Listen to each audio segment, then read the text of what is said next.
Con nosotros Gloria Reyes, es la directora general del programa social Supérate. Oportuna presencia aquí porque en este momento, por los efectos del huracán, Supérate suena todos los días. Vamos a ver qué está haciendo Supérate, Gloria. Comenzando por una tarjeta especial. Pero usted está muy actualizado, ¿eh? Buenos días. Buenos días. No sé de cuánto es, cuál es el mecanismo, si es el mismo, cómo va a llegar, si es solo para los afectados, damnificados. Dinos qué está haciendo Supérate en esta coyuntura y háblanos de ese programa. Bueno, muchísimas gracias, de verdad, un gusto estar aquí. Yo le decía a Yulis antes de entrar al aire que quizás este sea de los últimos programas en los próximos meses, porque ya como el embarazo va un poco adelantado, hoy me costó un poco más levantarme, pero feliz de estar aquí. Y con relación a lo que me pregunta, de verdad que hemos estado en unas semanas muy intensas, todo el gobierno ha sido un trabajo extraordinario con el liderazgo del presidente y sobre todo el seguimiento que el presidente le ha dado detalladamente a todo este proceso de recuperación de las zonas afectadas en el este. Y algo importante que ha pasado desde el punto de vista institucional y que hay que resaltar es que hemos logrado que las respuestas a los desastres y emergencias, como es todo el proceso, todo el comité de emergencia, se unificara con la protección social desde antes que iniciara el huracán. O sea, desde la semana anterior, Defensa Civil, COE, el Gabinete Social, Supérate, han estado articulando y preparándose para cuando posiblemente sucediera en ese momento, poder dar una respuesta de continuidad, porque ¿qué pasaba antes? Una persona fue afectada por un huracán, se le llega la ayuda, se le repara la casa, le llega la comida y después 2 o 3 semanas no había una continuidad. Y lo que hemos querido hacer para institucionalizar ese seguimiento es que hemos creado el bono de emergencia, que no se creó para Fiona, sino que se creó desde el decreto de Supérate en el 2021 y que ya está constituido como un elemento, una herramienta de respuesta ante desastres, que está presupuestado, hay un capítulo en el presupuesto para eso, y lo que hemos hecho es activarlo. Pero ¿cómo funciona ese bono de emergencia? Pues lo primero que hay que hacer es un levantamiento del nivel de afectación de las familias, enfocado y focalizado en la zona del desastre. Vamos a hablar de las 5 provincias principales donde tuvieron los mayores daños, y junto al CIUBEN tenemos desde hace 2 semanas haciendo este levantamiento. La idea es con estos datos, de acuerdo al nivel de afectación, si fue una afectación moderada, alta o total, se le estaría haciendo una transferencia temporal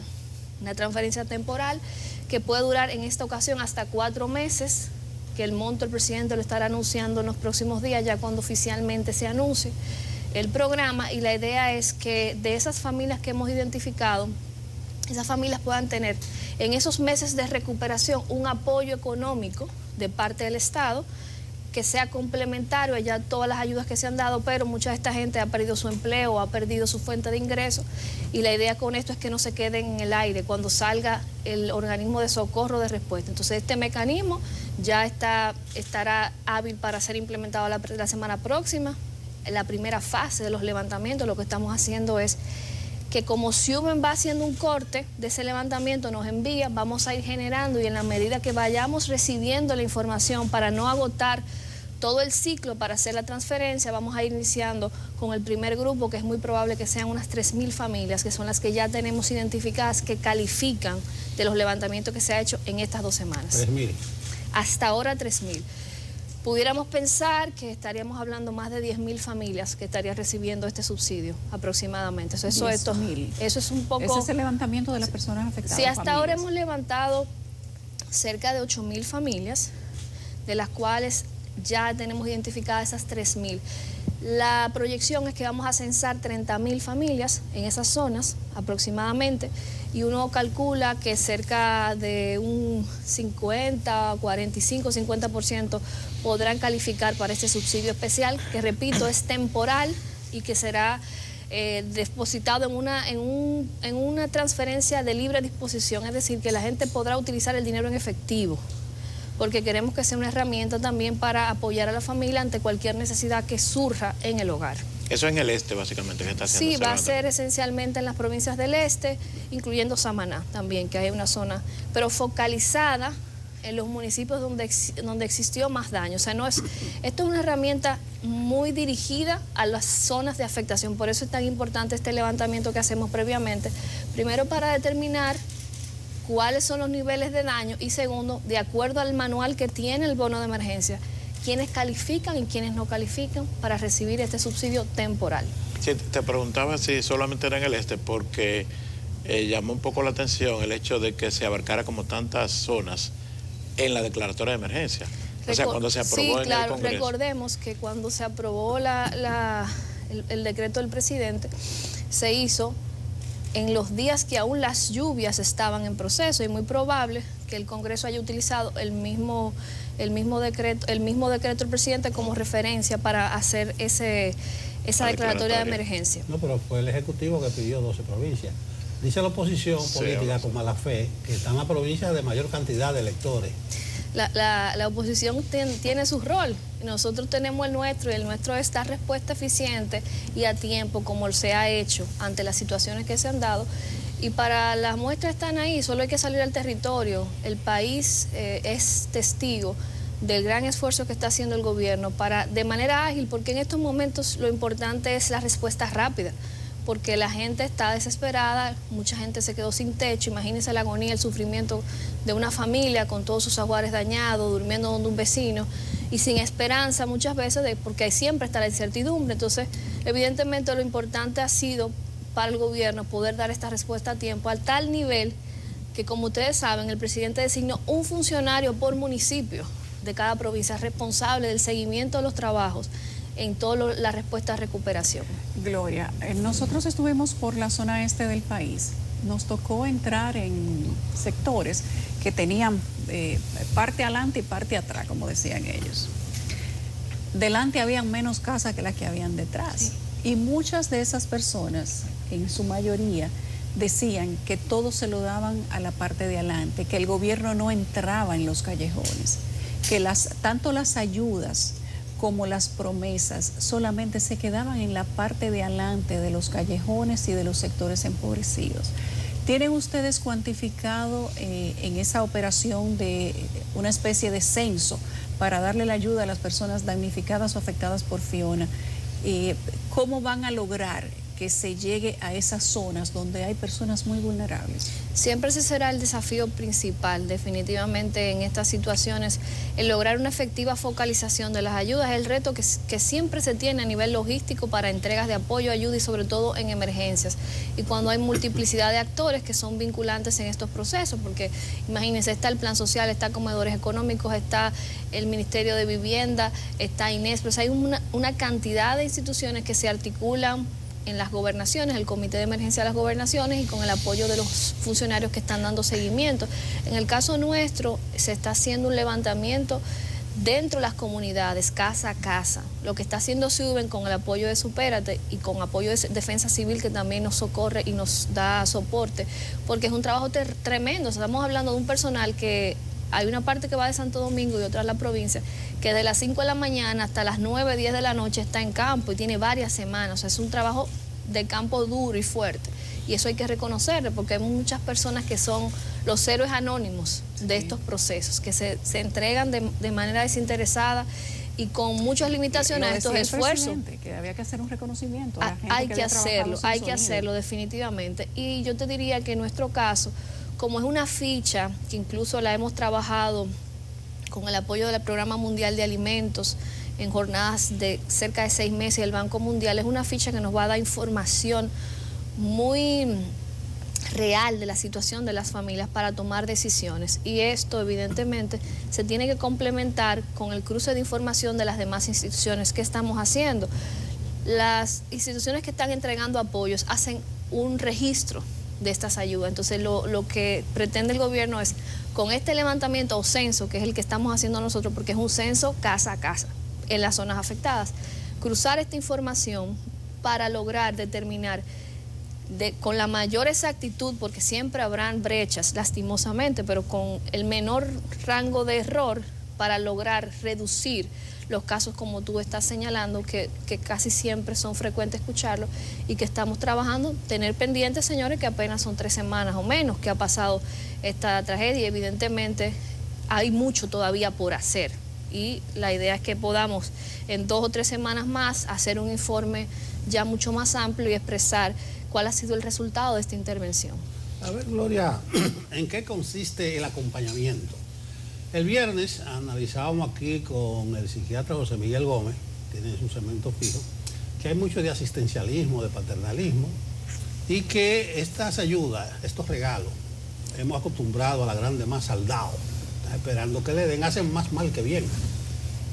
Cuando tú hablas de acompañamiento, a ver qué significa. Sí, mira, yo quisiera... Ahora, no lo programa en sentido general de supérate, sí, sí, que en sí mismo implica que la gente se supere. Pero ahora, ¿qué tipo de acompañamiento? 3 hojas. Mira, yo creo que... Una tarjeta, ojalá que no sea de 1.000 pesos. No, están abonados ustedes por 1.000 pesos. Es un poquito más, un poquito más. Claro, porque es una ayuda especializada y focalizada. Okay. Pero yo no quiero quitarle la primicia al presidente, claro porque él es el que tiene que anunciar. Además, fue una decisión de él. Hay muchos programas de 1.000 pesos, pero está bien. Pero mire, yo creo que entiendo la inquietud y la expresión de preocupación sobre eso, pero yo creo que también hay que entender los contextos y saber qué respuesta se debe dar en cada momento. Ante una situación de desastres, lo primero es atender la urgencia. ¿Y cuál es la urgencia? De echarte la casa, ayudarte con alimentación. Esa es la primera fase. Entonces hay que ver esa intervención en varias fases. En esa primera, que es, hay un problema, ¿cómo te ayudo a tú resolver este problema inmediato? Y luego entra ese acompañamiento, porque justamente es lo que yo decía al principio. En la tradición de nuestro país, cuando venía un ciclón, un huracán, se llevaba la ayuda. O sea, mucha gente, hemos escuchado anécdotas. Bueno, yo vengo de un municipio donde los damnificados del ciclón David todavía hay asentamientos en los Alcarrizos, en lo que se llaman los barrancones. O sea, estamos hablando de familias que la ubicaron en esos lugares de refugio y se quedaron ahí. Luego, años más tarde, se hicieron unos edificios, no dieron para todos, o dejaron esas construcciones ahí. Todavía hay 200 familias que viven en los barrancones del ciclón David. Entonces, eso era lo que quizás en la tradición institucional pasaba. No existía una continuidad en el acompañamiento. Por eso, lo virtuoso de este proceso que nos ha permitido testear o probar un mecanismo de continuidad en el acompañamiento que inicia con la información, porque lo estamos levantando información, sabemos la condición de esa familia. Debo decirle que de las personas que hemos levantado en el este, solamente el 10% hasta ahora tienen ayudas del gobierno. O sea que estamos hablando de una población que quizás dentro de la protección del Estado no estaba vinculada a ningún programa. Evidentemente, la Altagracia es una provincia con un nivel mucho más alto de empleo, donde hay un desempleo menor y hay más dinamismo productivo, y quizás no hay tantas personas con la dependencia de estos programas, poniendo el caso de la Altagracia.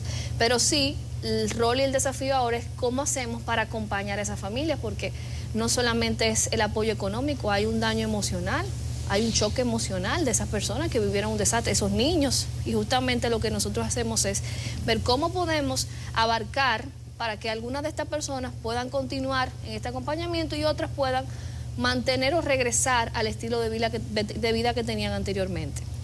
Tú hablabas de que está presupuestada la respuesta que se está dando a nivel de Supérate. Más o menos qué monto para eso, y si ha sido suficiente o si ha sido necesario debo ser mucho adicional, más específica para... O sea, el Estado tiene fondos de emergencia ante eventualidades de emergencia. Lo que nosotros hemos hecho es diseñar en la estructura presupuestaria un espacio para esto, que en este año no se le había asignado fondos y ahora se le ha asignado fondos. Lo que nos ha garantizado la Dirección de Presupuesto es que tendremos la disponibilidad de respuesta a las familias. Cuando podamos tener ese levantamiento real, exacto, podríamos anunciar el monto de lo que serían estas ayudas, pero el aporte del gobierno está con la disposición de identificar los fondos dentro de los fondos que cuenta el Estado para este tipo de situaciones. Lo importante ya es que no tenemos que hacer como pasó con la pandemia. Se tuvo que crear un subsidio urgente, rápido, que fue quédate en casa. Ya lo tenemos institucionalizado, porque el bono de emergencia no es solo para los huracanes, es un bono de emergencia para crisis económica, choques económicos. Es un bono de emergencia. O sea, si hay una crisis económica importante y hay que buscar un mecanismo de subsidio rápido, temporal, está este bono. Si tenemos una situación sanitaria como la pandemia, también estaría. O sea, es un mecanismo que no nos inventamos en República Dominicana, es lo que se llama en la región protección social adaptativa, que es justamente una manera en la cual la protección social se adapta a eventos o fenómenos que no se controla y puede dar una respuesta para evitar que las personas retrocedan en su avance en la condición de vida. Y lo que sí sería importante como país es que podamos institucionalizar esto como un referente para la región. O sea, nos está observando Latinoamérica en este tipo de respuesta porque justamente es eso. O sea, estamos en un país donde está en la ruta de los ciclones. O sea, vamos a tener eventos como estos con frecuencia y debemos estar listos y preparados para eso. Entonces, lo virtuoso de este proceso ha sido que ya, por ejemplo, el presupuesto tiene una cuenta para eso, que está identificada. Al momento de buscar los fondos, hay un mecanismo rápido y ágil para dar respuesta y tenemos una institucionalidad con un decreto, con una guía operativa que además nos permite implementarlo. Esta va a ser la primera experiencia con este tipo de fenómenos, o sea que de aquí vamos a aprender, evidentemente, porque estamos testeando, probando, implementando, y luego nuestro deseo es que esto se quede permanente como una respuesta del gobierno ante cualquier situación de emergencia. Gloria, ¿cuántos tipos de ayuda está dando el gobierno en este momento? Sabemos de Supérate, de bono escolar, bono esto, ¿cuántas? Mira, si tú pudieras contabilizarlo, ¿cuántas ayudas? Yo creo que las ayudas hay que verlas como una intervención integral, no como ayudas directas. Yo te podría decir un monto promedio de los que son estos subsidios en las familias de Supérate que tienen varios bonos, estaríamos hablando de 2.300 pesos por familia, 2.500 quizás si agregamos los bonos familiares, o sea que aún es un número que no cubre yo te diría, la condición de pobreza, o sea, la brecha de pobreza de las familias, pero evidentemente ha sido un mecanismo de sustento y de apoyo a la condición actual. Como comentábamos al principio, vivimos en un país donde el asistencialismo ha sido la regla y de las cosas que nosotros hemos querido comenzar a cambiar en la cultura, porque es un proceso de decisión del Estado, pero también de educación ciudadana, que estas ayudas se vean como un mecanismo transitorio, claro, teniendo presente que hay una población que va a requerir un apoyo permanente, o sea, una persona con una discapacidad severa, una madre que tiene un niño encamado o un adulto mayor dependiente, evidentemente necesitará de un apoyo permanente del Estado, pero eso no es la mayoría de los casos. La mayoría de los casos son personas que la podemos vincular a la productividad, a medios de vida, y justamente ese es el nuevo enfoque que hemos estado trabajando, pero nos ha tocado trabajarlo en un momento muy difícil, en un momento de crisis. De esas ayudas? Si ok, ¿tú quieres los nombres? Bueno, tenemos Aliméntate, que es el subsidio de los alimentos. ¿Que tiene cuánto? 1.650 pesos. Bono gas, que se aumentó a 470 pesos. Y bono luz, que está ya en los 100 kilowatts, estamos hablando de unos 700, casi 800 pesos. Esos son los subsidios principales que tiene. En el caso de bono gas, lo tiene casi la matrícula completa de familias. En el de bono luz tenemos una brecha importante y justamente parte del compromiso del pacto eléctrico es lograr que gradualmente se pueda aumentar la cobertura para que sea homogenizada en la cantidad de familias que tenga el programa. Por ejemplo, este año habíamos proyectado... O sea, más subsidio de energía. Sí, claro, sobre todo para la población más pobre, que es la que requiere. Por eso hemos mejorado la focalización. Identificamos personas que estaban en bono luz, que o no consumían el subsidio o no necesitaban por su nivel de categorización el subsidio, entonces estamos priorizando los que están en pobreza extrema y pobreza moderada como los primeros en ser incluidos para este subsidio. Este ha sido uno de los desafíos más importantes este año, el poder alinear bono luz, porque la verdad que era un subsidio que estaba poco regulado. Logramos rediseñarlo con criterios de entrada y salida, con una coordinación mucho más efectiva con el sector eléctrico, con el gabinete eléctrico. Tenemos una mesa de trabajo constante y eso nos ha permitido mejorar la implementación del subsidio, porque teníamos personas que ni siquiera sabían que tenían el bono luz y se le depositaba y no lo transaba. Entonces, esas son de las mejoras importantes que estamos haciendo.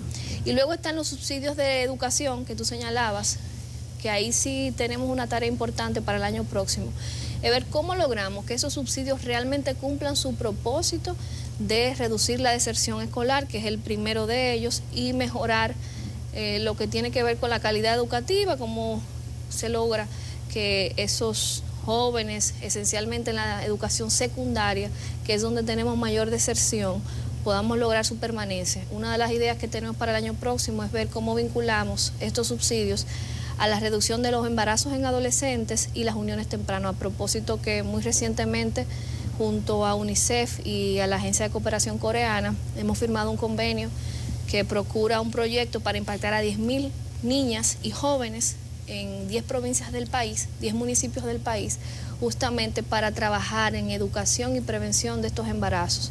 Este es un proyecto que tiene una importante relevancia en este contexto, justamente porque los números siguen aumentando de embarazo en adolescentes y lastimosamente donde más vemos estos casos en las familias que están vinculadas a estos programas, y por eso la relevancia de que tanto el Ministerio de Educación como el Ministerio de la Mujer, el Gabinete de la Niñez, trabajemos coordinados. Y creo que si hay algo que reconocer de este gobierno ha sido la capacidad de articulación que hemos podido mantener con las diferentes instituciones del Estado, que nos ha permitido eficientizar recursos y ampliar el impacto de cada uno de los programas. Qué bueno que tú mencionas a los barracones del huracán David, porque el viernes analizábamos en el contexto del asistencialismo, del paternalismo, que multiplica la pobreza, y la pobreza extrema. No la combate efectivamente, porque esos pobres siguen siendo pobres desde hace 43 años. Los que estaban en la orilla del río, que no vuelven a la orilla del río, a la ribera, se les construyen unos barracones y se quedan en los barracones. O sea que es una gravísima responsabilidad esto de los programas sociales que tú diriges, Gloria, o una parte de todos estos programas. Pero evidentemente es el programa con mayor impacto porque tiene alcance a 1.500.000 familias. Bueno, ojalá dentro de 43 años. O sea, ¿ustedes se acuerdan cuando Fiona? Que Gloria decía, ahí están los pobres de Fiona, debo decirle, en los platanitos de Higüey. Con nuestra meta como gobierno, y yo sé que desde que iniciamos el presidente nos instruyó en esa visión, es que el éxito de los programas sociales no sea cuánta gente entró, sino cuánta gente se graduó ya. Ya no requiere estas ayudas. Claro, estamos hablando de uno de los problemas más grandes de la humanidad, combatir la pobreza. No es un problema solo de República Dominicana. Todos los países del mundo, uno de sus mayores desafíos es justamente combatir la pobreza. En nuestro país es una pobreza diferente quizás a la que se vive en Estados Unidos o la que se vive en otros países de mayores ingresos económicos y de un gran crecimiento económico, pero existen otras dimensiones. Entonces, claro que es un desafío importante, pero yo diría que lo más importante en el contexto que tenemos en el gobierno es que sí existe una voluntad política y una visión de abordar esta lucha de otra manera, que vaya dejando atrás ese paternalismo. Sí, yo te recomendaría a los programas que empoderen a la gente, que le den participación a la gente ahora, los afectados por Fiona. Yo veo mucha oficina, mucha tabla, mucha ayuda. Decía el psiquiatra, él conocerá el caso, José Miguel Gómez, que a una señora le llevaron una lavadora y una estufa.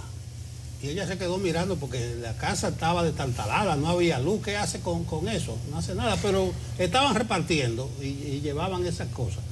Entonces yo digo, empoderen a la gente, impliquen a la gente. Aquí tal vez son comparaciones odiosas, que mientras le están poniendo el techo, el hombre está jugando dominó, viéndose una cerveza en la esquina. Sí, pero no esa no es la mayoría, no es la mayoría, pero es una pena que esos casos... Grafica bien de que no se integra la gente, se le incorpore. Pero yo, la verdad que mira, yo siempre he sido muy dura y crítica con la mirada de la clase media a la pobreza, porque aquí se ha querido vender la idea de que los pobres son vagos y que los pobres solo están recibiendo ayuda, y no es verdad. Siempre habrá, como hay ricos que son vagos también, que van al trabajo, gente de clase media que va al trabajo a barajar. Eso es del ser humano. Ahora, la mayoría de las personas que tienen una condición de vulnerabilidad es gente laboriosa, hay gente que necesita oportunidades para crecer, para generar ingresos.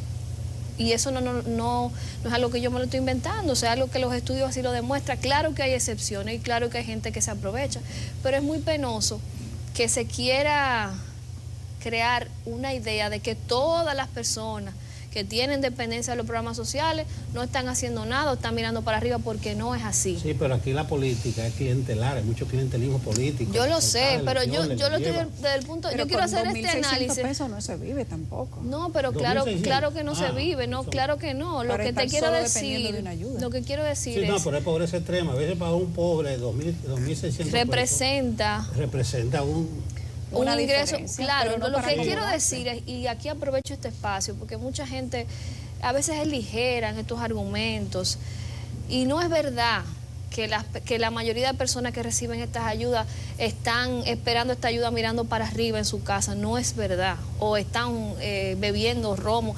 Es verdad que hay gente que lo malusa, como todo, pero esa visión a mí de verdad me hace sentir mal, porque no es la realidad. Nosotros que estamos en la comunidad constantemente, yo por ejemplo de aquí voy para Palmarejo, Villalinda, en el municipio de Los Alcarrizos, a reunirme con un grupo de madres, de mujeres que están en estado de gestación, y uno conversa y uno ve el deseo de la gente de que se les dé una oportunidad, de que puedan tener un empleo. Los jóvenes de estas familias, ¿qué es lo que quieren? Buscar la posibilidad de superarse y de lograr mejoría para su familia. Entonces, yo solo quise puntualizarte, porque muchas veces escuchamos esos argumentos que hacen de la excepción las reglas, y no es la realidad.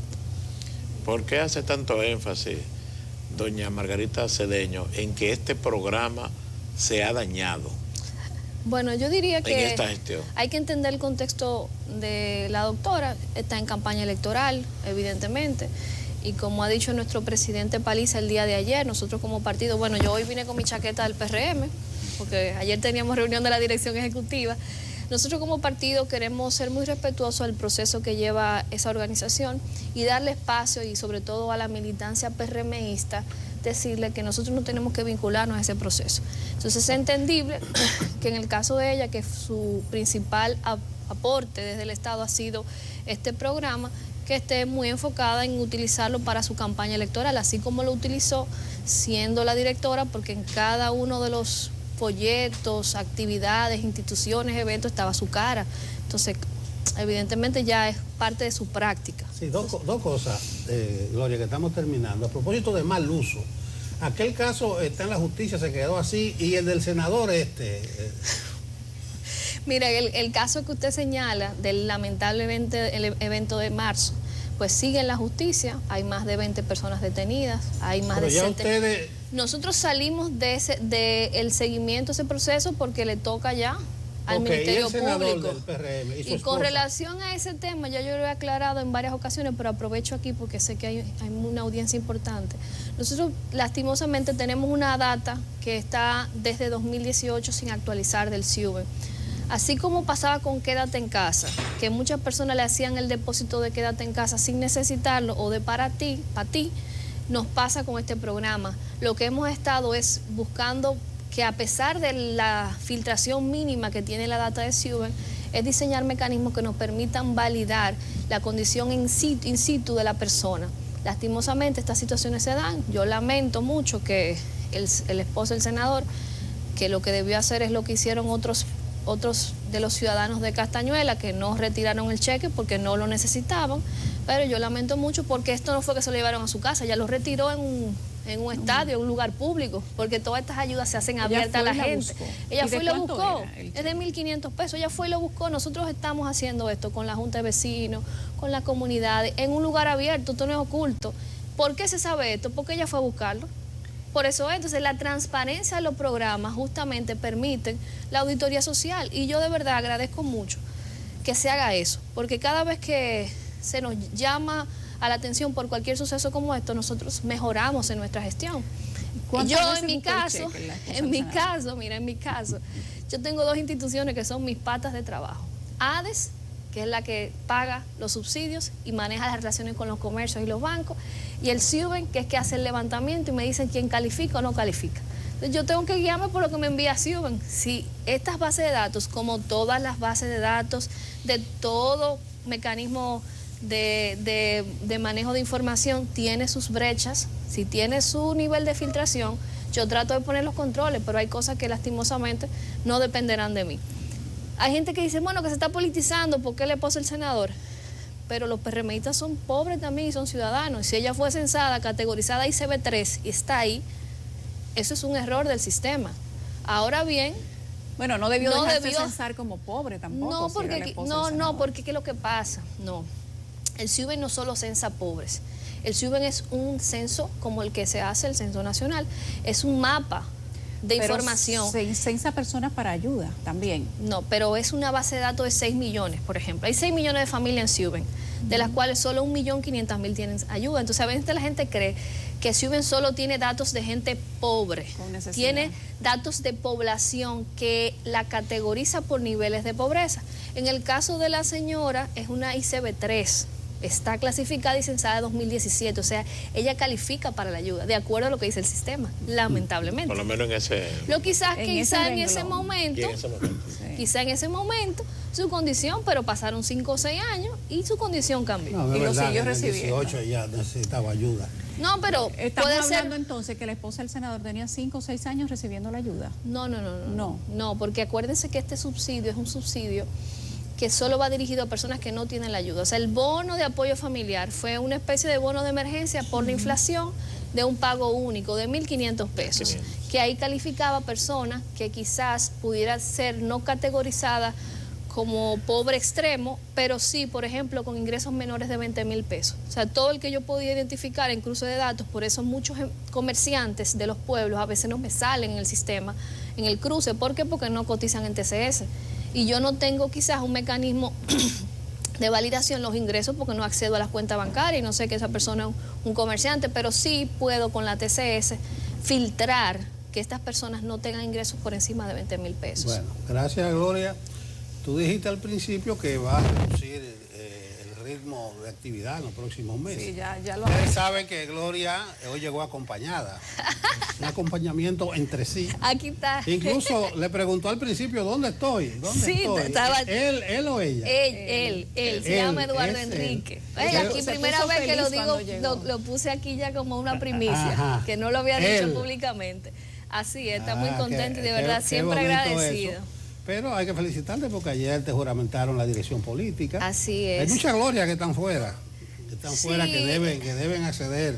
Sí, yo creo que es un proceso que se va dando con el tiempo. El presidente del partido decía ayer, yo fui diputado y senador y no pertenecí ni al Comité Municipal de Puerto Plata. Lamentablemente son 60 miembros y no todos los dirigentes de alto nivel podrán estar. Sí, por eso tipo paliza es un fenómeno social. Tú puedes ser diputado y senador y no pertenecer al partido, porque hay mucha gente que no conoce ni los locales del partido y son senadores y diputados. El voto preferencial. Muchos están presos. El voto preferencial. No, ese es un tema de discusión de la democracia. Consérvate y presérvate tú. Claro. Haz tu trabajo, pero tú sabes que son contamos en condiciones especiales y excepcionales. Claro, contamos con un gran equipo y aprovecho y agradezco a todo el esfuerzo de nuestros equipos a nivel nacional, que ante quizás mis limitaciones de trasladarme al territorio han estado ahí al pie del cañón trabajando y dando soporte y dando la cara por la institución para que podamos dar respuesta a la gente. Bueno, y a ustedes las gracias. Gracias. Gloria Reyes del programa Supérate ha estado con nosotros dándonos detalles. Esperen en los próximos días el anuncio de la tarjeta especial. Bono de emergencia. Bono de emergencia. El presidente tendrá la primicia, pero sabemos que va a ser más de 1.000 pesos. A la pausa.